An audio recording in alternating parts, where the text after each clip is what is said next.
Well, the meeting in order. I'd like to welcome everyone here. I'm going to start off the meeting with my usual shout out. I want to do a shout out to the Dairy Princess Committee and everybody that was involved in it. I mean, it's been going on for a long time. A lot of work goes into it. A lot of time spent. Appreciate what they do. And the other shout out is to the academic top 10 at Canton Central. I know over the years that I sat around this table, it's over 30. We've had a lot of sports groups come in, and we're always honoring these sports groups. And back in the 90s, when I was supervisor, I said, why do we never honor academics? Why is that? And so then I started doing it back in the 90s. And I think the first year I did it, eight of the academic top 10 showed up at our town board meeting in Richmond, but didn't get around to doing that, but I do shout out to them. Then on a sadder note, I'd like a moment of silence for Ian McKellar. Ian died, I think, was it within last week. Ian served as our planning board chair, and he took ill. He asked to be removed as chair, and Bill Myers stepped in and took over. But Ian still wanted to be a part, so he agreed to be an alternate. And so it's real sadness that Ian has passed. So if you just take a minute, I appreciate it.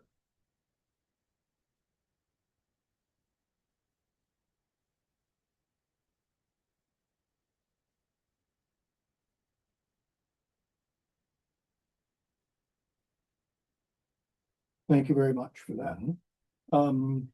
So moving on to next item on the agenda, public comment. If you're going to comment, state your name, please, where you're from for the clerk, so she gets it down. And being said, go ahead. Who wants to start? And speak loudly enough so you can be picked up on the hour. Who wants to start? All right, I get it pointed there. Somebody's got it. Right. So I'm Kathy Trady, I'm from Canton, and I'm reading this on behalf of the Canton Sustainability Committee. So we support the town in adopting a moratorium on data centers. Given that the New York State Legislature approved a one-year moratorium on Thursday, we hope that the town board will see the merit of siding with this broad coalition of elected officials who would like to pause data center construction until the full effects on communities and their local environments can be ascertained. In addition, we urge the Canton Board to extend any state mandated moratorium for at least a second year and add a clause giving the board the option to extend even further. This would ensure that the time-consuming process of conducting research and establishing guidelines that protect our community's long-term well-being and the quality of our natural resources can be completed. Data centers may bring benefits, but there are significant factors that call for a cautious and deliberate approach. There are many stories of towns that were caught by surprise at the rate at which data centers came into the region, and the residents now realize the implications of high electricity demand leading to steep utility cost increases, as well as quality of life and environmental impacts. Often these data centers were given significant tax incentives, but the expectation of new long-term jobs haven't been realized. Public backlash to these centers is on the rise. We have concerns that introducing large-scale data centers could place additional strain on our already stretched grid, leading to increased energy costs for residents. Besides the fact that data centers consume significant electricity, they also rely on substantial water usage for cooling. Without sufficient environmental impact studies specific to our region, we face uncertainty over effects on local ecosystems, including our critical watershed that encompasses the region from the Adirondacks to the St. Lawrence Seaway. These waterways are important to the economy through tourism, as well as the quality of life in this region. Our community values its rural identity and lifestyle. Large-scale industrial development risks altering the character of our landscape, which could affect property values and residents' quality of life.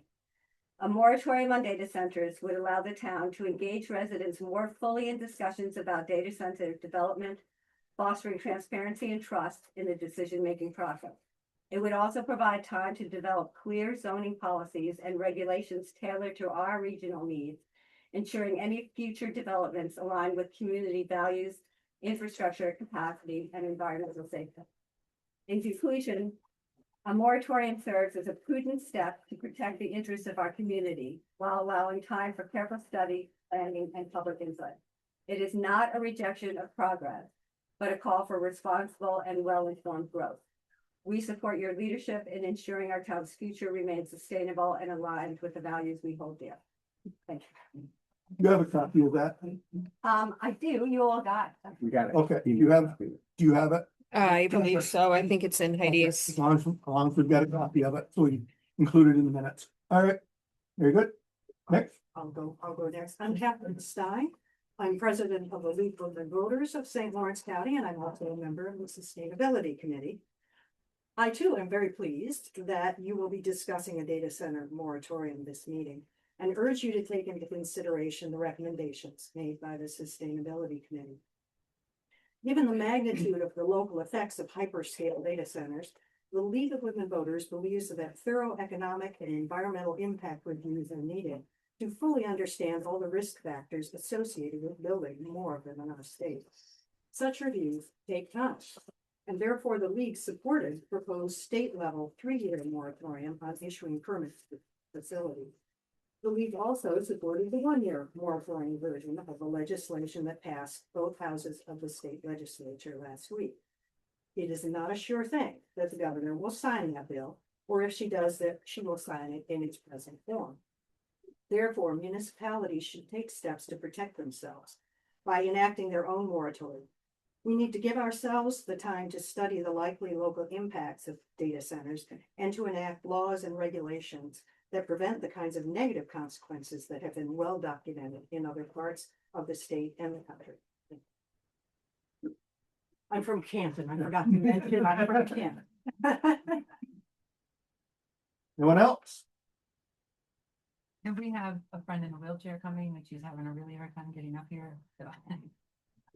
Sounds I like- think they're making progress, Sounds but like it's, it's close. she wants to speak. Yeah. So, Right here. You want to go ahead? okay. So my name is Susan Mitchell. Thank you for giving me time to talk today. I'm from Canton, in the rural part, and I am respectfully asking you to really be cautious about allowing a data center in our town. When our zoning regulations were written, there was no such thing as AI data centers. So my hope is that you will consider putting something into our town regulations, zoning against data centers here. My fear is that there'll be some farmland somewhere that is, no one is farming it. The grandkids live across the country and they get an offer and boom, a data center comes before we have any say in the matter. And there'll be pollution to our farms here, sound pollution, a huge demand of the electrical grid that can cause all of our bills to go up. And so I'm just really asking you to be proactive in this situation. We spoke also at the county meeting, and what they said, correct me if I'm wrong, is that it's the jurisdiction of each municipality. So it's up to you. And my real concern with data centers and AI is that we're letting the tail wag the dog. It's moving along really fast before people can really have time to study it. And I think it's because there's a whole lot of money in it and it's not money for us. Yeah, and so like one of the problems with AI, we'll just talk in general now, is that there's a lot of loss of jobs. And that's not going to be good for our area at all. Some examples. Has anybody had a phone call from Bert, the AI assistant at Kinney? He's obnoxious and it's not even obnoxious. So Bert lied. Bert told us he triple checked that our prescription was ready. We drove a half an hour to get to our prescription and it wasn't there. Bert lied. So the problem with AI is that it's launched because of money before it's properly tested and accurate. So I don't like Bert. I was also at VisionWorks getting my eye exam, and a veteran walked in, and he was at the Veteran Center in Potsdam there, and he was so frustrated because he couldn't get hold of a human being to change his appointment. So he had to drive all the way to VisionWorks to change his appointment. He was so frustrated. I wanted to take his blood pressure and calm him down because it was bad, you know. So AI is not making our world better, in my opinion.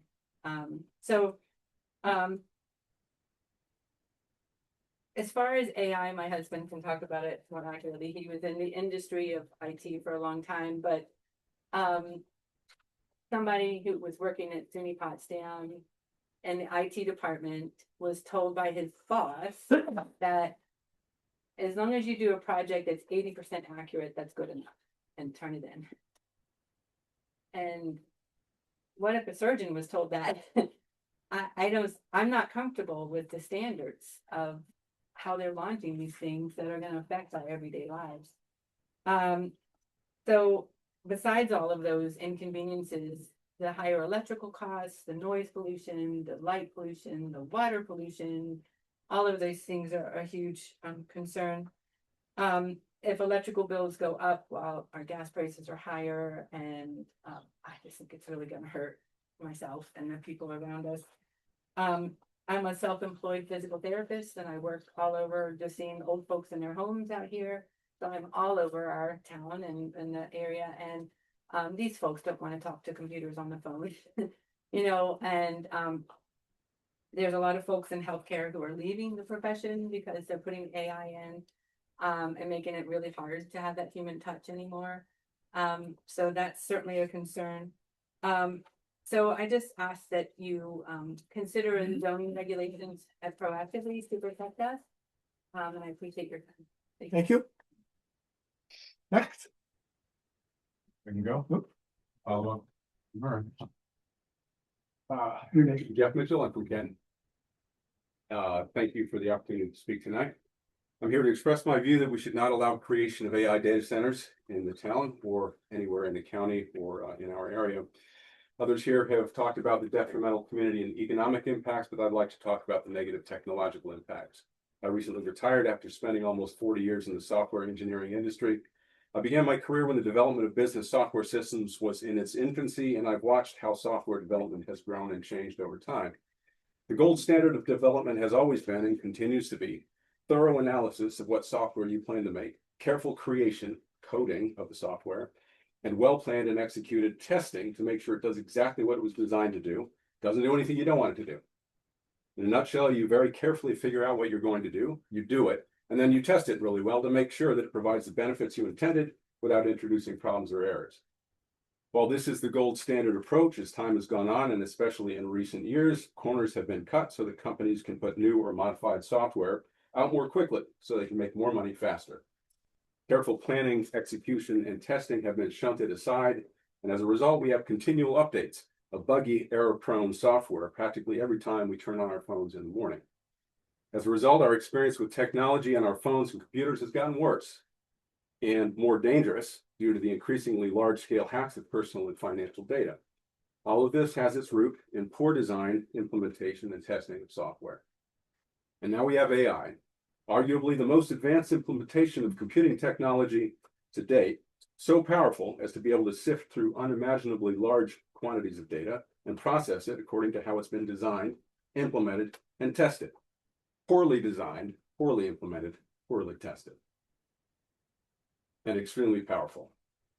We've already seen the danger from poorly built software, hacks, data breaches, and the like, but with AI, the scale of these kinds of problems will be greatly increased. Why is AI being pursued so vigorously and who will benefit? This is not to make our lives better or easier. It's to make companies buy AI technology so they can replace workers with AI, and to make the owners of these companies and the AI companies even richer than they already are, all while making our use of the technology more and more difficult and dangerous. We need to slow this train down. We should not rush in with our support of a technology that is extremely powerful and poorly implemented, whose purpose is just to make rich people richer while everyday people suffer. We need to spend more time analyzing what we want to do with this capability, what we don't want to do. We need more time as a society to consider the pros and cons of this technology, to consider how to use it to benefit all of us, not just the few at the top.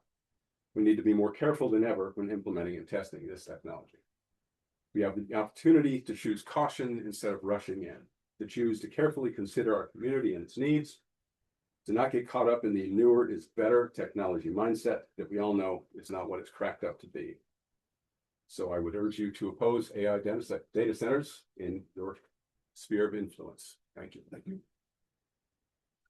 Hi. Come in, there's seats. Oh, thank you. Anyone else wish to speak? Hi, my name is Kathy Hebb. I apologize, we're late. That's not a problem. You don't know this building gets a big fat F. Um, We know that. I'm also here to, I understand that you have, on the agenda discussion around, at least a 1-year moratorium for data centers, and I also am here to urge you to consider that. The points that they've already raised, we don't have codes, we don't have regulations in place for these huge mega companies that want to come in, and a tsunami is coming. Some people see it as a tsunami of tax wealth, and some people see it as a tsunami of environmental degradation and cancer. It will probably be a combination of both. But if you at least slow down the process and thoughtfully research how to avoid some of the worst catastrophes that have already happened to many communities across the US, that would be what I urge you to do. I was at a meeting. The thing I want to tell you about is the jobs that these companies would create. I was at a meeting sponsored by the Mohawks in Unity for Safety and Health a few weeks ago at the Messina Library, and a woman there stood up during the question and answer time to share a little bit about the experience that her son had working at the Bitcoin factory in Messina, which is owned currently by the company that wants to expand North Country co-location services to start the first data center in Messina. And I listened to this woman's story and I got really curious. I know her. So I got her son's phone number and I called Steve Welch and I said, just tell me, what was it like to work at the Bitcoin factory? Because it's the exact same thing as what it would be like for employees who work for a data center. They just have different purposes for the data being used by the servers. So Steve worked for Bitcoin for over a year.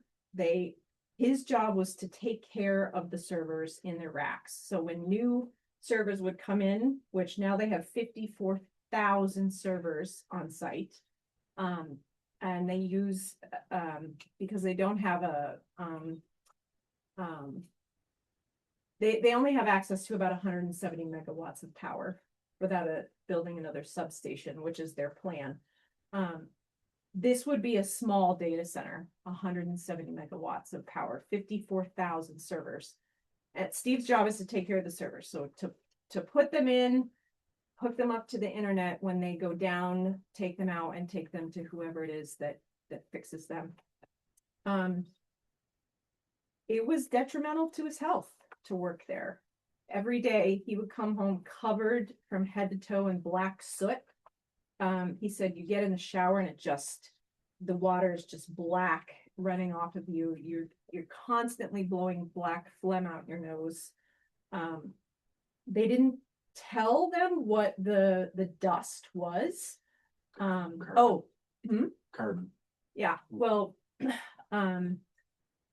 one of his bosses unofficially, his side job when he wasn't working on the servers was to vacuum the dust off the floor.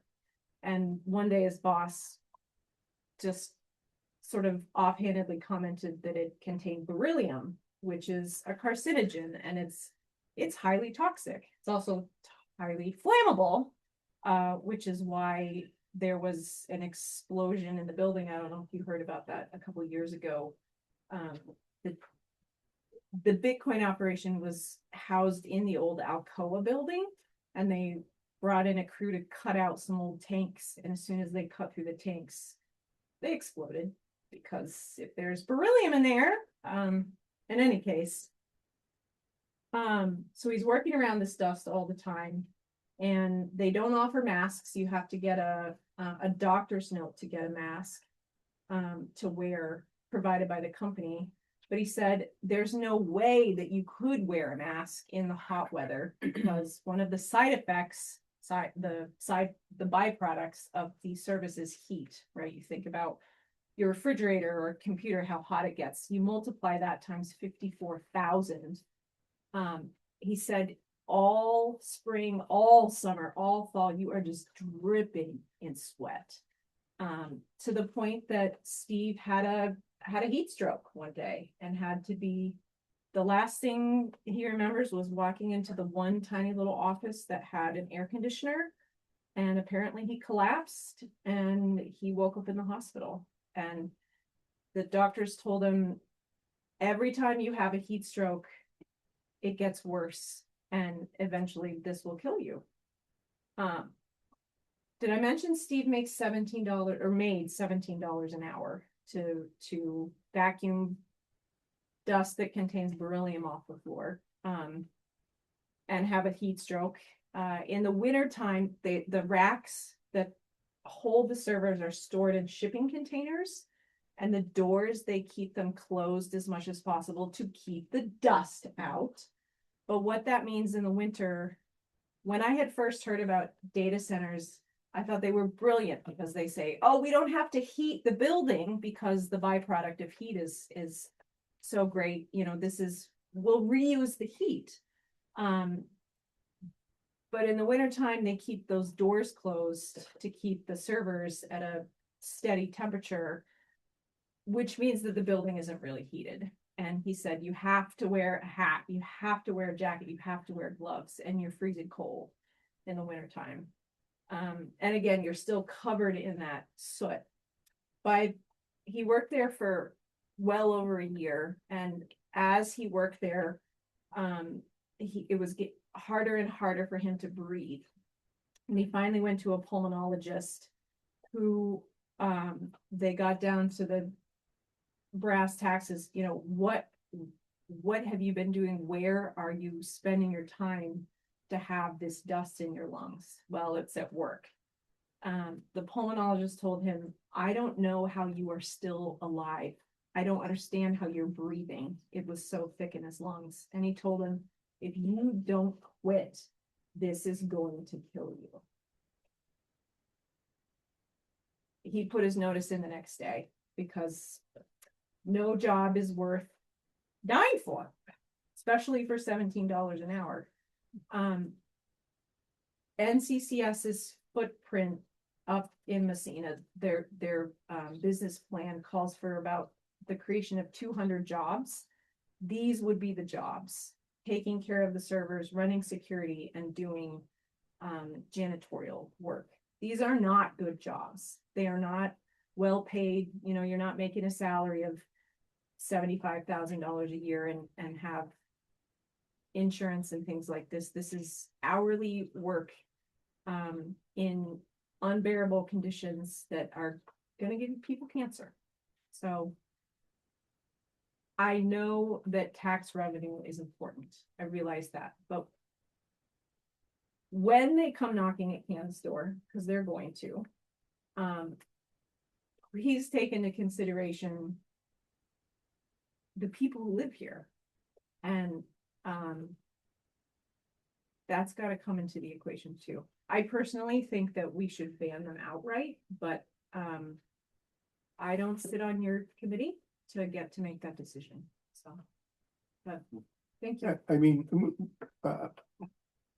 basically this board here, it's new to us. Oh, yeah. it's I like everybody. mean, I think Mike, our code officer was the first one that alerted me to it back, what, a couple months ago, 3 months ago. He'd listened to, he'd been online at a seminar. And he sent me an email and said, Jim, we need to do a moratorium on these. We would have done it last month, but our town attorney was sick and so it didn't happen. So we have been talking about it and so, Thank you. and Thank the you. plan has been to institute a moratorium. We did it with large scale solar. But and I don't know, I hope we have more say Right. in these because the state basically took home rule away from us with regard to the solar, at least the large scale. Yeah. You know, we had a say on the community solar that went in and where they are, but the Not one big that's one. the Rich Road one, Yeah. no, we've been, yeah. Yeah. They told us from, well, I've spent too much time on that one, but anyway, yes, hopefully we do have a lot more say when it comes to them and they do knock on our door. Thank you. Thank you. Anybody else? Go ahead. Margaret Mouth, I'm from Canton. I think things are moving too fast with the data centers that we're gonna be watching Messina and seeing what they decide to do with the pressure they're getting from the data centers. And I don't know if any of you have read the conditions that the St. Lawrence County Planning Office put on that project. The site plan was presented to them. The chairman of the Messina Town Board came to the planning meeting, and another representative on the board was put on. And he said that what they wanted was to hear what the county had to say, what they had researched or and would share with them about their concerns with the data centers coming in. They have multiple pages of conditions before the Messina would decide and vote on the data centers to allow them in. The chairman of the board said that the code enforcement officer had sent the plan to the county before they were ready. But they had started the process and a vote had to be taken by the county at that point. So I would say take your time and watch. We've got this locally happening. I talked with the town supervisor and he said, well, the plants have been there. This isn't what was there before. This is something completely new. And he said, our main interest is sustainable jobs. But discussed in the county board meeting was the fact that a lot of the jobs would be high tech. Well, that's not going to be coming locally. And the town, I mentioned that to the supervisor, and Ray Lento said, well, they'll be buying houses and they'll be living here. No, they can do their jobs from wherever they are in the world with this type of thing. So yes, there'll be people servicing the buildings and bringing gas to the generators, and there'll be some jobs, but is this what they want to give up their North Country to? Osquasasne is only a mile away, and the data centers will create heat within a 6-mile radius. Thank you, Jeff, for information you shared. It's a real concern. I mean, their whole culture is at risk with what's coming in. And yes, the money looks good, but slow down, because it may not be, in the long run, it may not look as good. If they're bringing in even hundreds of thousands of dollars per year in taxes, then when they leave in 30 years, who's going to be responsible for reparations for what they leave behind? I mean, I know like solar, there might be money in escrow. I don't know what they've done with that, With to solar- take care of that. Yeah, there's, But what are the, what? there's decommissioning. Yeah, I haven't heard anyone talk decommissioning. And whenever there's been a concern raised, the company says, oh, we'll take care of that. Well, they wanted to use the St. Lawrence River. And now they're saying, oh, no, we won't get our water out of the St. Lawrence. We're gonna have a closed system. So the question was, where are you gonna get the water? And they couldn't answer it. They couldn't answer where the water was coming from. And then someone else asked, was there, was it gonna be a closed system year round? And he said, no, it's not. Actually, it's gonna be open all year round. I don't know how they're gonna dissipate the heat without more energy expended. So, there's just so many questions unanswered. And then they wanted, in Messina, they wanted like over 300 generators on standby, which are tested on a regular basis, so the noise from that is constant. And you know how we feel about noise. And, the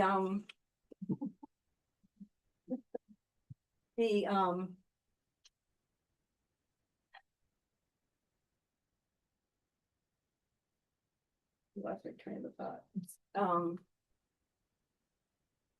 It's just that there's so many questions that need to be answered before a decision is made. And that's what we want to spend the next year. And I think Yeah. it's, yeah, and I think it's unfortunate that when people bring concerns, people tend to think that they're anti something. Get away from that. There are real concerns that need to be addressed. And it's not necessarily against it. It's new to everybody. And there are a lot of people that have knowledge that, you know, as a group, as a board, making decisions that could be helpful. So thank you. for Thank you, the Margaret. chance to speak. Go ahead. I'm Jane Limericks. I'm with Indivisible St. Lawrence County. I would just like to say, having been in industry, that if this is going on in the Messina plant, someone should be reporting them to OSHA. They should get OSHA in there like immediately. Their state health requirements, everything. This is like, sounds totally unacceptable, illegal, criminal. I don't know. This sounds horrible. Yeah. I've been on conference calls with a lot of people around the country and individual people who have been fighting ahead of the game like this. People who have had data center agreements that kind of slipped under, and now they've got all sorts of environmental legal concerns, and people who already have data centers. And my question is, when should the public and local communities oppose a data center? There's usually three choices. Well, before there are any agreements or commitments made, that's the least costly method and the most effective. After an agreement is made, then try to invoke environmental, legal, and other concerns, including input on water supply, possible contamination, power availability, potential increased costs to businesses and residents is much more costly, and it may not turn out with the result that you want. If it's after a data center is built, you're in real big trouble then, because you're stuck with it regardless of what happened earlier in life. So my feeling is strongly, as everyone here is stating, that a 1 or 3 year moratorium would be very wise. I was kind of surprised by some of the facts that came out in the Messina controversy. They have 9 Superfund sites in the Messina area. One of the sites they were looking at is right next to a lagoon full of PCBs. And when you have heat, the PCBs volatilize. A PhD student at Clarkson has been studying where do PCBs go onto Akwesasne. They've been testing tree bark. It's right in the tree bark, and that's before you even have a data center. So there's a lot of, you know, special information up there. But on the other hand, we have a beautiful area. We have a beautiful town. I mean, it's a great place to live. You know how many people, their kids go away to college and they want to come back here. You know, and there's a reason for that, or they want to bring their grandkids here whenever they have, you know, time for a vacation. So I strongly feel that we should protect our community. do due diligence and take that time so that you don't have a crisis that ends up to be very costly or something you'll regret for a really long time. So Excuse me, I'm sorry, could you repeat your name again, please? Jane Lammers, Jane. LAM. Thank you. LAMARS, 2 M's, yeah. 2 M's, okay, thanks. Anyone else? Yes, ma'am. Sorry, I'm late. I thought I would be able to do this online. I misunderstood. My name is Anna Summer. I'm a resident of Camden. Thanks for the opportunity to comment here and thanks for your service on the board. I, as my day job, I manage a team that does planning of large-scale electric power systems all across the country. We actually do modeling of generators and transmission lines for utility companies around the country. And one of the issues that we work with on almost a daily basis is how do you provide power to data centers? We unfortunately spend all of our time doing that these days. And one of the things that I see in the course of that work are communities and towns that I think are sort of being caught unawares because they don't know exactly what's coming when a data center is proposed. So I would characterize my position as like in favor of a moratorium, but I also think that it's important for all of us to kind of wrestle with the fact that the reason these data centers are here, the reason that we have utility scale solar projects is because we all consume energy, because we all use AI, searches, or some of us use AI tools. Like those are the reasons that we have these proposals. And that's why they're happening all over the country. And that doesn't mean that we have to accept them as they are. That doesn't mean that we have to we can't have conditions or we can't be thoughtful about where they are cited. And I think that's the reason to have a moratorium. Some of the things that I see communities get caught kind of flat-footed on are things like traffic patterns. So you have significant construction traffic when you are constructing a data center that can have deleterious impacts on local communities. There are stories of data center traffic closing school playgrounds, causing people to be unable to back out of their driveway because there are so many construction vehicles. Like these things are super important for us to think about. There are also the noise impacts, which others alluded to. There was a mention of the gensets that are used. So every data center has what's called an uninterruptible power system, which is a combination of batteries and diesel gensets. The idea is that if you get interrupted on the bulk power system, you can convert to that backup system and continue to operate your GPUs. And those diesel gensets generally do not have significant air emissions controls. And if you were to build a 1,000 megawatt data center, you'd probably have 1,000 megawatts worth of gensets. To compare that to a genset at a home, that's about 45,000 like residential scale gensets. So there's a significant concern with the diesel emissions associated with the UPSs. I also see some concerns about water, and I think sometimes those are a little bit misunderstood. So there is, potential concern around discharge of warm water for cooling purposes. But one of the biggest things that I see happen is that there isn't a plan for the water infrastructure needed to supply water to the community. Does the water treatment plant, is that sized right? Is the piping in the municipal water system sized correctly to actually provide water to the system? Is there a way for the municipal water system to actually bill the company for all of those services and all of the infrastructure needed to provide water supply to the data center? And then somebody else mentioned that, part of what is going on here is sort of a imbalance of resources and a need for speed on the part of the data centers. And that is definitely the case. And one of the things that I've been curious about, so my expertise is in power system planning and not in legal issues, but one of the things I've been curious about is whether it would be possible to make the application fee for these data centers significant enough that you could hire expertise, somebody who actually understands how you design a traffic plan for like large infrastructure projects, somebody who understands how you model air quality, impacts from generators, that sort of thing, so that you have extra legal expertise because you don't want to be caught, being sued because you're, slow walking a permit when you're trying to understand these things. Like you want to try and level the playing field as much as possible between these companies that are very well capitalized and the resources the town of Camden has. So just wanted to offer those thoughts. Thanks. Thank you. Anyone else wish to speak? Just really quick, Leslie Clark, Vincent. I can't add to everyone's articulate messages here this evening. I have a question, and so I'm not quite sure how to pose it. It just, the thought comes to me, if there's a 1-year moratorium and you don't feel you have enough information, or you're still, in the gathering phase, et cetera, are you able to extend that Yeah. 1 year? Yeah. Okay. Yeah, I think we're gonna be able, I think we'd be able to extend it up to 3, maybe. And so, yeah, and yeah, we don't know where this is going, so it may take But it's all, not an you know, automatic one. when, the solar ones we did for 6 months, and we learned from that it just isn't time enough, because you try to get people together, you try to do a 6-month one for something like this, well, 3 of the months are the summer, then school's back in session, the first thing you know, you really haven't done a lot, and so, hopefully we can, probably we'll be setting up a committee.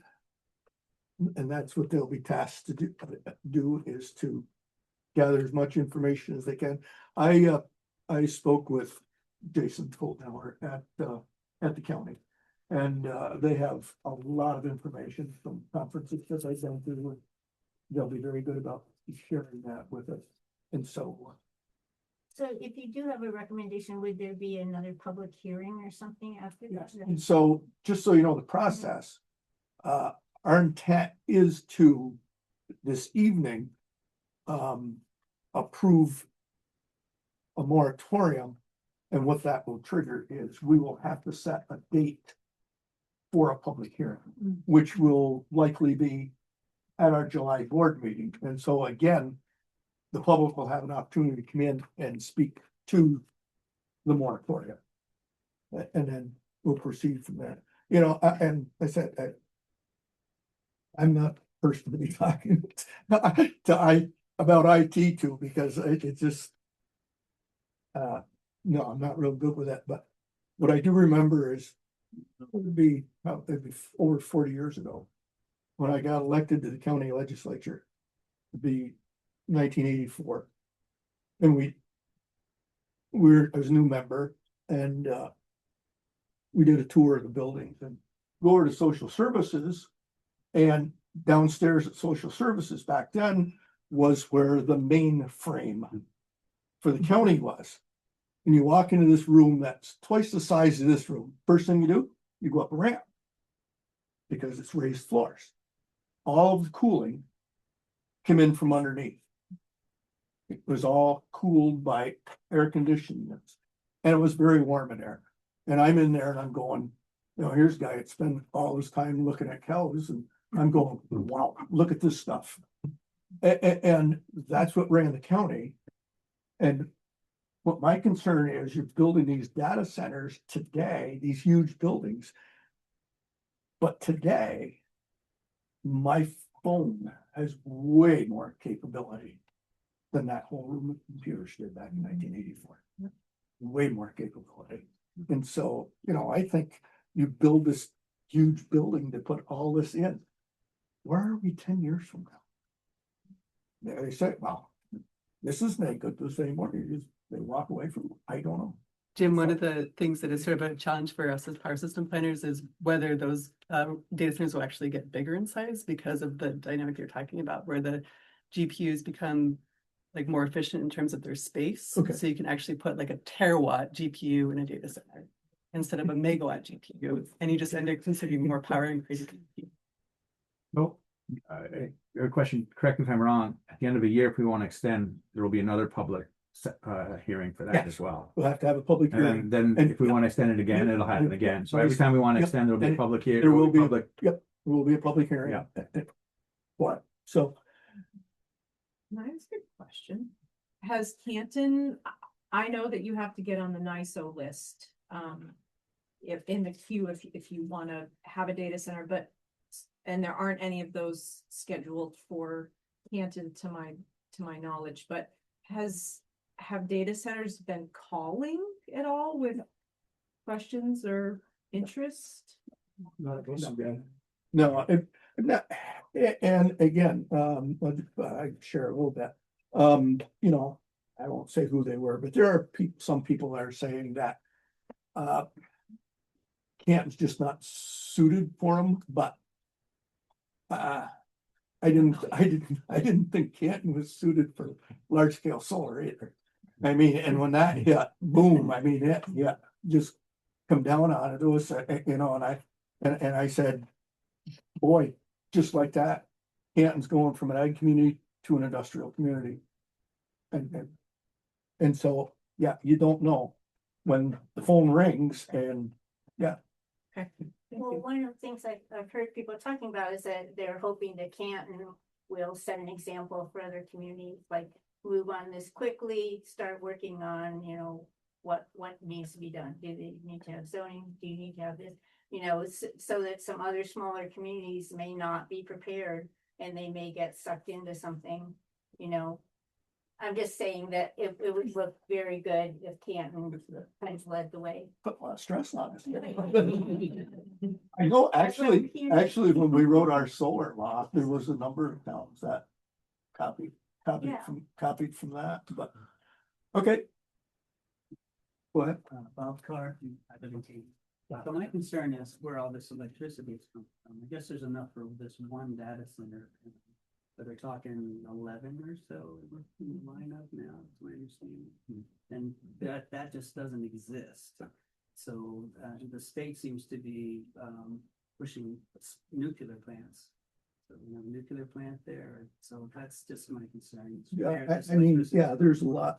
There's because of what's going on, there'll be a lot of talk about, you know, what people are thinking and want to do, but yes. Where's the power come from? There's a lot of generation capability in Messina yet, I believe. The New York Independent System Operator, which operates the bulk power system in New York, the generators and the transmission lines, has what's called a large load working group looking at different standards for large loads within the state of New York. There's some issues that we don't talk about that often in terms of like just grid stability from data centers, because they can cause what's called system oscillations, which actually send a frequency signal that's different than the frequency of the electric power system onto the grid and could like take down the whole grid if they do this. That's great. And NYSO doesn't actually have a backstop for the amount of energy that you need to supply these data centers, but they're looking at both that question of oscillations and operational security in general, as well as power adequacy, like imposing standards for that, because they recognize that that is going to be a problem. NYSO already issued an alert for potential brownouts and blackouts this summer due to lack of generation. This summer. For what already exists. Yeah. With Messina, you're talking about codes and zoning. Messina has the industrial park, the zoning for the industrial park. But the county determined that the data center didn't fit the use. So the town, I don't know if they have changed their zoning to let it come in, or if they're in the process of it, and I'm not sure about that, but if they feel pressured because they want the money, it's, you know, and you're the zoning. We just Yeah, adopted a brand new code that we spent I know. 5 years on. And our new one has no mention of data centers. You didn't see this coming. And so I don't know how. It's your crystal ball, bro. And so, and I doubt there's any, I doubt there's any code in St. Lawrence County that mentions data center, but it's possible. Okay. I got one more thing, Jim. John Casterly, Myers Street Road, Canton. I want to thank the town board for providing public comment at the beginning of the meeting. It was very convenient for everybody. And thank you for everybody for terrific comments. And thank you for hearing us. All right. That being said, and you're welcome to stay. Yep. Or you. Going to be. And we appreciate, we really do appreciate all your. Thank you. Like the exactly. No kidding. Yeah, you see. AI. You've got that. I was there a long time ago, It's got a couple men. 1969. Yeah. in. Thank you all.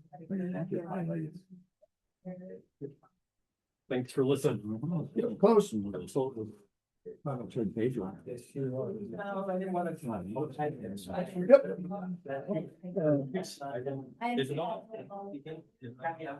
Approval of minutes. I believe it's just the regular board meeting of May 13th. We had a chance to look at them. I actually saw one spelling mistake in it You did not, that I caught. did you? I did. Then you want to correct it? I will. Will it change the course of history? You never know. So there was a portion in there, it should have read Stephen Smith, but it read Stephen Smith, M-I-T-T. That's usually Smith. Oh, Kind of thought you'd like to have your name right in there. it's sort of like, Appreciate that. it's sort of like John Tyloo. Yeah. There's no loon. Me. There's that. Motion to approve the minutes as amended. Motion made, second, Second. all in favor? Hi. Aye. Correspondence, as you're probably aware, I received several emails with regards to data centers. That being said, also, I got a memo from the Department of Planning and Community Development. It's concerning our home consortium. We are a member of the consortium, have been, and the consortium is required to reauthorize every 3 years. Our 3-county consortium has begun the necessary steps to reauthorize by HUD and secure access to another 3 years of funding for 27, 28, 29. Your municipality is currently a member of the consortium by virtue of your community's approval of reauthorization resolution and cooperation agreement in 2011. The cooperative agreement allows for the automatic renewal of the consortium for the next 3 years. So unless anybody has an objection or any reason why we want to get out, we're just going to leave that alone and automatically we'll be part of the home consortium for the next 3 years. So we're good on that. We got a letter from a Gmail from Kathy Palaio from the chamber, and she wanted to share with me a nice tourism win for Canton and St. Lawrence County that was recently featured by I Love New York on their website in one of the newsletters. The featured highlight was the North Wind Farm Day Camp at Cooperative Extension, but it also encouraged families visiting Canton to explore the Village of Canton, Partridge Run, St. Lawrence University Golf Course, and the Tawny Center. So good for that. Got a number of items from the state Board of Real Property. I think I'll save that for department reports. Also got a Gmail from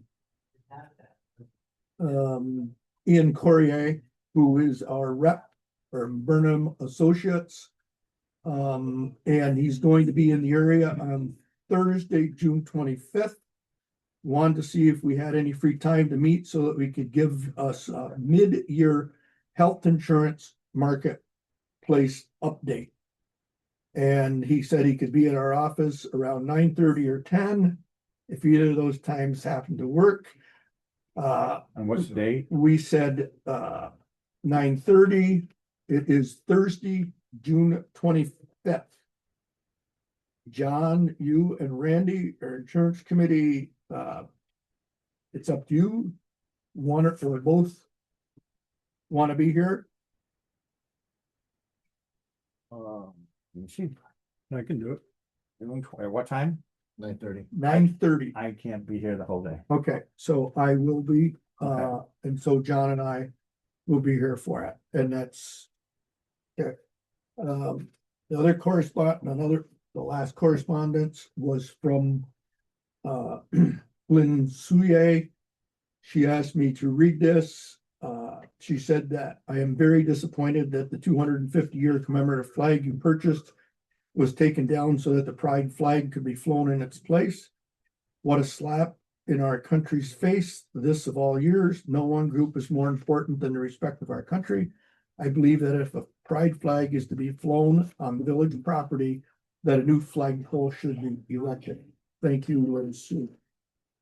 That is all I have for correspondence. Town financial report. Angela, you're up. Thank you. Good evening. The report was submitted ahead of time and, for the first 5 months of the year, there's really no category that is not as anticipated or charting as we would expect. 42% is what our expended number should be. We look at that in your personal services just to make sure they're running in course. And there really were no exceptions to that. There's always the difference in the DADB, but that evens out by the end of the year. So we are still collecting interest on the class counts, which is good. That's been a positive for the town. And really the cash position is very similar to year prior as well. So there really is, for the first 5 months of the year, not too much to talk about unless there are questions. It's very standard what we have, and I'm sure we'll start seeing some spend out of the highway funds as the snow is finally left in our country. Yeah, so any questions on the report? Okay, well, thank you very much. Yes, it's that's a big number. Our interest in just the A account is up by 5,430%. That's a big percentage increase. Yes. We're doing okay. We're doing okay there. Good move then, eh? Hmm? Good move then, eh? Yeah, I the way it's moving, had we started this 9 years ago, you don't even want to know the figure, but had we started at January 1, I'd say we probably would see 50 to 60,000. We're on pace for probably 20 in a year, maybe a little more. 10 right now for the first, we've only done it for 2 months. For the last 7 weeks. Yeah, 2 It's months. You're 7 right. weeks. I was thinking 4 months, sorry. But yes, we'll go 40. No, don't take that as an official statement, but no, we are doing, it's a very positive move. To do 40,000 rather than the $145 we budgeted for would be a real It's nice, fantastic. would be a real plus. Yeah. So that's 7 weeks. Okay, and the other thing the one that's given us headaches for the last 3 or 4 years was justice fees, but if you'll notice, we're at Surpassed budget. we're at 52%. And that does not include the month of June. So we still got the month of June, so hopefully if that keeps moving the way it is, we'll finally, for the first time in a while, hit our budgeted amount. So. All right. Motion to approve. So move. Motion, second, Second. all in favor? Aye. We approve. Huh? Financial report. I second some, I didn't know. I was ahead of myself. I was looking at audit. Saying yes. Yes, man. Audit. Audit committee. Yep, town A was $39,765.22. Town B was $2,376.90. Special lighting was $332.49. Special fire was $5,000. Self-insurance or HRA was $80. DA highway was $18,539.59. DB highway was $37,886.79. And trust and agency was $12,735.07. Questions, comments? Motion, So move. second, Second. motion made in second, all in favor? Aye. Aye. Department reports. Anybody want to report on whatever's going on? Stephen, you're here, you got an item on the agenda? Yeah, and I'd like to add too, we got our chips letter. So,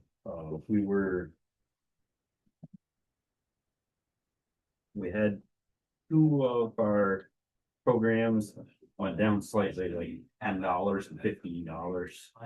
But overall, we were up $33,030.18. So for grand total of all four programs, we'll be getting $587,315.93.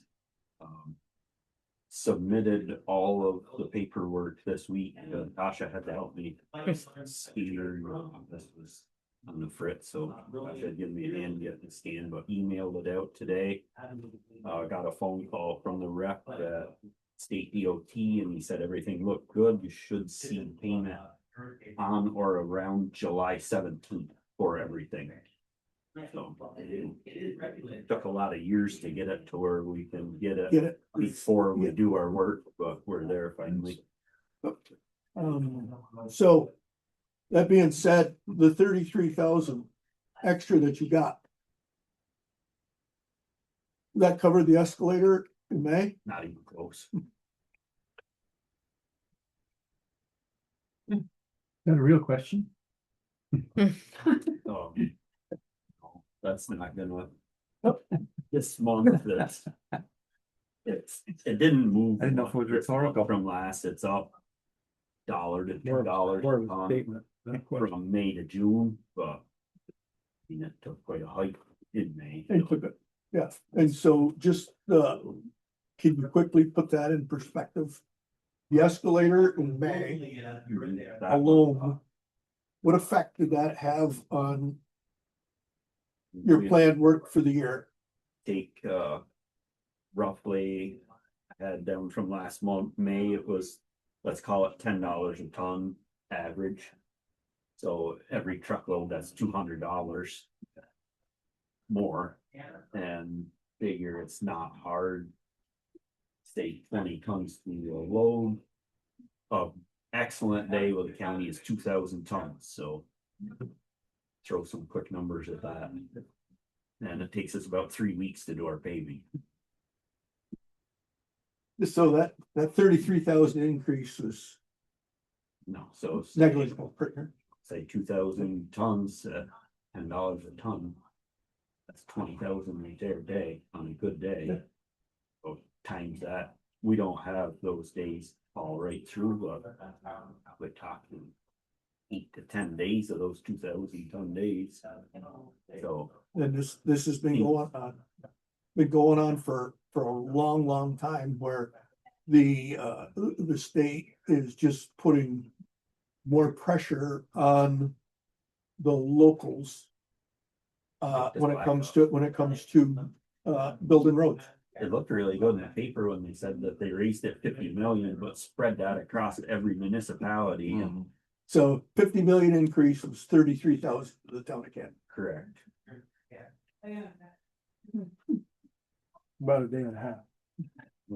No, that, I'm saying that Right. a truckload, Right. you know, it's $10 a ton, so it's not a day and a half. That's, oh, the increase of it, yeah, increase, I understand now. Yeah.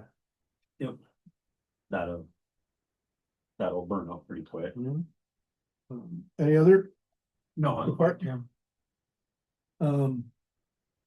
What I got from the state is, they have certified on June 9th that, the state has established a final state equalization rate of 100% for the town of Canton.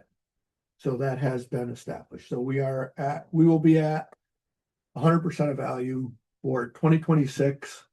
And, in talking to Cindy, she told me that it won't take a lot of work, basically guarantee that we stay at 100% for 27 also. I had a list of all the towns and their equalization rates. Town of Louisville did a reval a year ago, did it in-house. They've already dropped to 95. The town of DePoister did a reval a year ago, did it in-house, have already dropped to 95. Potsdam did a reval last year, they remained at 100. But there's some of these towns that haven't done a reval. There's some, where was the one that I noticed that there's one that it dropped 13% from 79 equalization rate 79 to 66 in 1 year. And that just is because of sales. So I said it's a 19 or 20% drop. It's just because of sales. The sales are way higher than what the assessed values are in the town. And so the final number, and it will change, but the final taxable assessed value for Canton is 714,503,891. That number does not include anything that GAR did through the informal review, any stipulations that Cindy agreed with in her office, or any reductions that the BAR did. So the BAR finished up their work. I believe they're done. They just got to put it all together and get it out. And so we should have a final roll by the 1st of July. We'll know what it's actually going to be. And then we'll have our figure for 2027 budget. Any other department reports? Okay, you've all seen them. They're all online. Acceptance of department reports. Motion. Second. Got it? All in favor? Aye. Committee reports. What was I gonna start with? Sustainability. Hmm? I'm guessing you're gonna start with sustainability. No, no, sustainability, well, sustainability was here tonight, and they're gonna start irrigating their garden over here. I brought in a tank for them, I plumbed it all up for them, now I told them I'm not putting the stand up for it, and I'm not filling it, but I guess through the person that supplied the plants from Cooperative Extension, from Jefferson County's coming up to put the irrigation system in. Solar, haven't heard. I did have a call today from Jonathan Geldard, and I did not get around to return the call, so all there was to it. Any other committee report? Economic Committee met, and we were happy that the Bent Bean Brewery opened finally. I believe Labella is scheduled to be here in person at our June meeting for the Village Green Project, which has I think they've done their topo survey. Where are they? What's that? Where are they?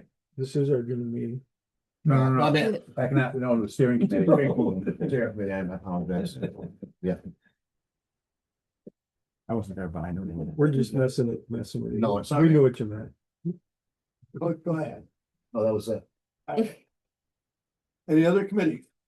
Well, the waterfront advisory committee had a table set up at the Princess Park. Parade. Yep. And they Yep, had their hand. Get a pretty decent turnout as far as like people signing up and doing the surveys and stuff. So hopefully we'll get some good feedback from that. Okay, Highway met last week and we have an item on the agenda. okay, Communication and Technology met last week. And we had been working on a notification system for the town and village to get the word out if there's a water break or a road closed or whatever, but every single system we looked at was, the price tag was way out there. So for what little we would use it, we've decided that we can't go down that road.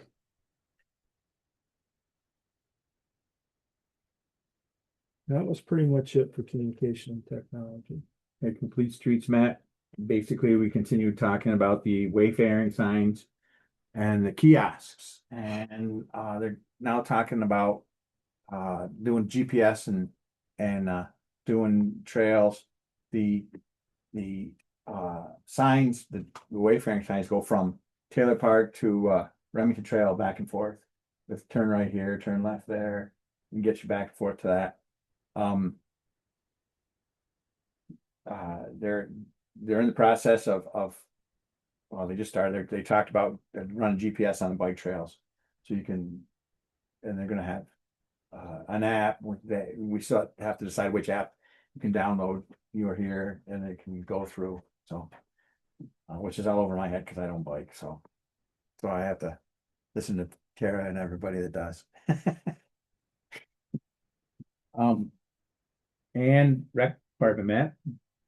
I know I heard a number thrown around 1.2 million that Barton and the Judas brought up. That was from the FEMA. Okay. okay, With the FEMA flooding for Storm Debbie. okay. That's where that came from. They didn't come in and do a separate eval. We talked about the bathrooms and we came to consensus. I mean, 100% the bathrooms at Taylor Park need to be open. So logistically, they gotta see how that worked. We're gonna check. We're trying to figure out how to see if we can make the kayaks functionable for renting kayaks. You know how we can do it because there's not gonna be any lifeguards there. So that's something we're investigating. The swim lessons will be given at SUNY Canton because the school pool is closed. That's about it. Do my better. I was on it. Who you put it? That would look good right in the Messina Arena. What's that? That would look good right in the Messina Arena. No, a big one. A big one. I was thinking more the house, but okay. What about, what's, any update on where are we with the splash pad? I don't know. It was in, I didn't see it in her report either. Yeah, I don't know where we are in that. I know that they're talking about, I don't know. She wasn't at the meeting. I mean, we didn't have a meeting. She wasn't at the meeting, so I don't know the update. Okay, because I mean, that, we got that funding, is anything gonna happen this year with regard to it? I think the goal is to open it this year, but that's, Of course, I I don't. know they gotta do site, it falls on two different plots. So they had to do some from that because they had to do a survey. It's on two different sites. And I don't know what that is. I don't know the splash. I'll have to come back to you next month with that. Okay. Any other committee report? If not, moving on to old business. First item, declaring June as Pride Month per a joint town village resolution from June 19th. Do we care to make a motion to approve? So move. Motion? We have a second? Second. Motion made and seconded. Any discussion? This is a resolution that was agreed upon with the joint town village, a joint town village meeting in 2019 and has been on our So, agenda. so we're just updating it, cause I read the resolution and I didn't see an end to it, but, We're just updating it. so we're just continuing it? It's my understanding. Okay. I mean, it'll come off from, the past supervisor sent me a email Yeah. saying, keep this in mind. I went to last year's, board meeting and minutes, and it was on there, and so, Cause I looked and read the 2019 resolution and just seemed like I thought when I interpreted when I read it, it was just gonna be a continual thing, but if we have to do it every year, that's fine too. I think this is just a recognition from the town board for Pride Month is what we're doing. Oh, okay, I gotcha. Okay. Okay, all right, yep. any further discussion? Not? All in favor? Aye. Aye. Aurora escrow agreement. At the last board meeting, you authorized me to sign the agreement. Eric got it to me. I signed it, sent it back. Signed. You moved it forward. That's, Okay, so yeah, That- might have even gotten signed back, I'll check, the countersign went back, I'll check it. okay, Forward it back. okay. And so the next step will be for them to come and see Mike. And in order, before you give them anything, Oh, we're we're a ways from that. but the we need a check. Yeah, I talked to Christie, maybe Monday. Because their attorney, Henry Summerfield. Summerfield, I reached out to him and he said that, he received. Signed copy, Mr. Smith signed, and he forwarded it to. Them to sign and. So. They haven't sent any money yet. Right, no, I know that. Yeah, okay. Yeah. Yeah. Okay, so, under new business. Data center moratorium. Just in time. The timing is impeccable as always. You are, this is, your draft. Yeah, I mean, you've all seen the moratoriums before, okay? This is pretty standard. We changed the topics to, make sure we were covering the right one. I had a little bit of trouble with a data center definition that wouldn't, prohibit, say, the hospital from doing something that they needed to do, all right? Or community bank, I understand, runs a data center in town. And those, I didn't think were the type of things we wanted to interfere with. More the industrial scale data centers, as I thought, what was the concern? So what we did is we made it, what I proposed for you to consider is that the moratorium applied to data centers that use more than 20 megawatts worth of power, right? So it would limit the smaller scale data centers. We just wouldn't have to worry about that. You wouldn't have to worry about the hospital coming to complain that, they've got all this patient records and, a certain spot in town and now we're messing with it. So have we heard anything? Is there any talk? Have we heard any whispers of data centers wanting to come? Nope, and that was one of the questions during, we had a lengthy, public comment about it. Room was full. Yeah. Yeah. Yeah. So. No, but to date, I have not received any requests or even. And I would assume that they would probably reach out to you before they would me, Mike. And you haven't heard any. No, So, no.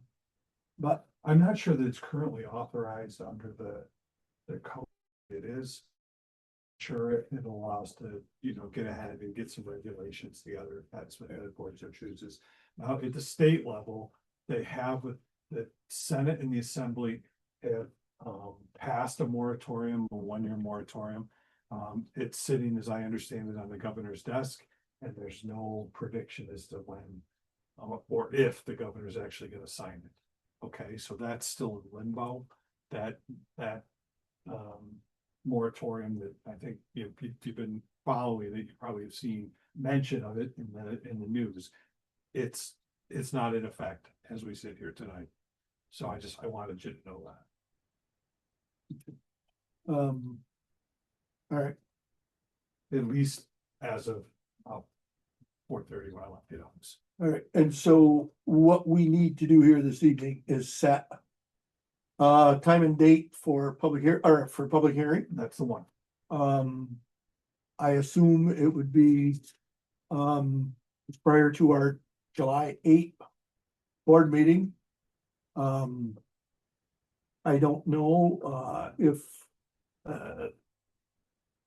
we get the kind of participation at that we had here this evening. We probably should allow some time. What is, I know our regularly scheduled board meetings are 6 o'clock. If we scheduled a public hearing and we're making this announcement, have it where we schedule a public hearing at 5:30, and as a part of that, can we say with town board meeting to follow immediately afterwards? Or do we have to stick with our 6 o'clock? So we don't, so we don't sit around for 20 minutes because nobody showed up. Yeah, you can absolutely. Or are As we long as it's noticed that, you know, I mean, technically, the public hearing is part of the board meeting. It's a separate kind of entity, right? But, I mean, if you think about it, there's a quorum here, all of the public office having quorums and open meetings and stuff all applies, right? So as long as it's noticed that you're gonna do the public hearing starting at 5:30, and upon the close of that, you will go immediately into the balance of the board meeting. It's disclosed that way and it's published that way, you'll be good. So we can either do that, or what you're saying is we could have our public hearing at 5:06 or whatever. And if it carries over into our meeting, then we can start the meeting right afterwards. What do you feel like? Doesn't matter to me. I think we should set for 5:30. Yeah. Okay. With the board meeting immediately follow. Yeah. Good. What Eric just said. All right, and so you wanna make a motion setting time and date, public hearing on the proposed data center moratorium for 5:30 on July 8th with town board meeting to follow immediately after the public hearing. Yep. I make that motion. I'll second that. Motion made and seconded. All in favor? Aye. Moving right along. Here, you can have that, throw away this. Other one of them, throw away some. Next item. Procurement of a salt storage cart barn for highway department. Highway superintendent is here. You may be heard. Oh, I mean, everybody remembers 2 years ago when we couldn't get salt. So the plan here is to try to have enough storage to get close to a year's worth in the yard, so we're not in that situation again. If it's in the yard at the beginning of the year, we don't have to worry about it through the year. So like to do something very similar to what we did when we put our mixed barn up with just the cement mafia blocks and the tarp barn on top of it. And pretty much same, we built that ourselves right there. We didn't have to rent any special tools or equipment. We did it all ourselves right there. And got an estimated cost? Tarp barn, same thing as what we had, only 100 feet long, is $16,500. Then we'd have, cement floor and a mafia blocks. And that's coming out of, Oh, building account. okay, The, Okay. last year we had budgeted to buy a generator for the town barn. Good. Had enough money left last year. I found the used one that had 5 hours on it, bought it, so. The money that was budgeted for that and planned on. Had it in the budget to be able to cement the rest of the parking lot, finally finish that. I believe that probably the salt barn would be a better use right now than cementing the rest of our parking lot, so. Would put that money towards that as well. okay, and I see in your, report. Where you bought another sander, how,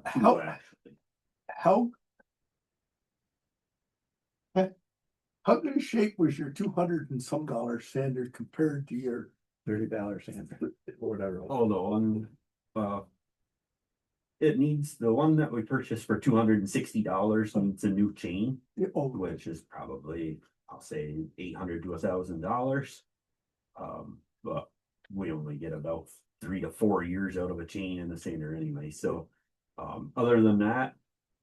The highway superintendent told me the gearbox only had a season and a half on it, they just replaced that. And everything else is in very nice shape on it. How much are they new? Cheapest one in stainless, you can get 30,000. If you wanna like get some options and stuff, you can go up to 50,000 on them. So like the one we bought in Pennsylvania, that's probably a $50,000 sander.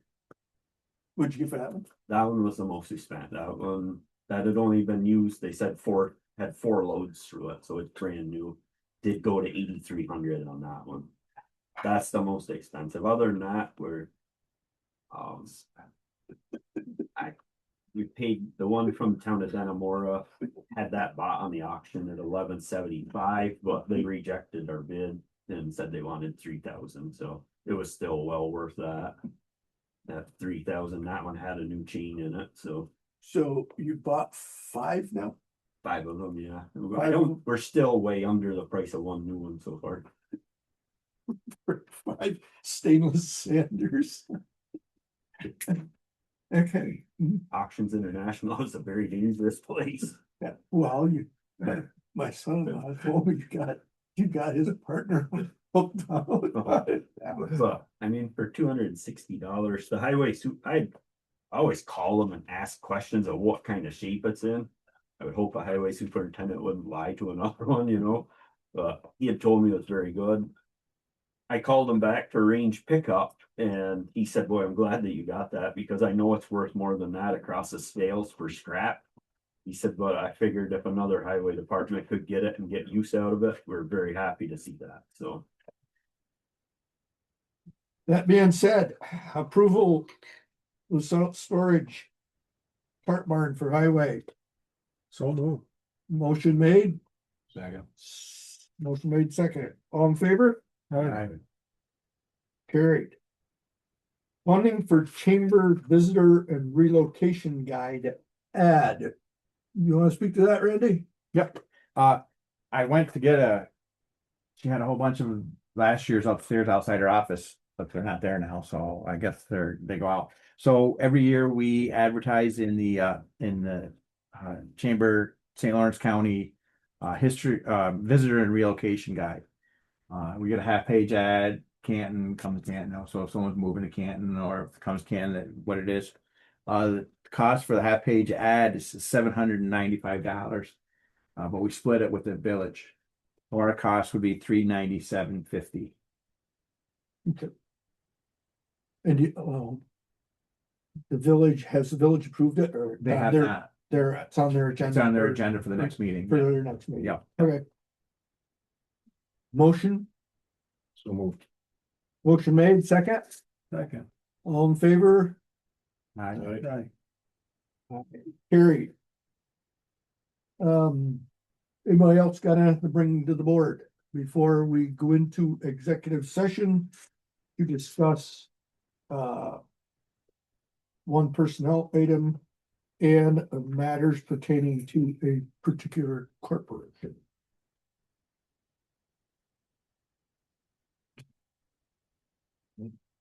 Motion, Make a motion to go into executive session. do we have a second? I'll second it. All in favor? Aye. Something was on my desk, and I don't know why it ended up on my desk.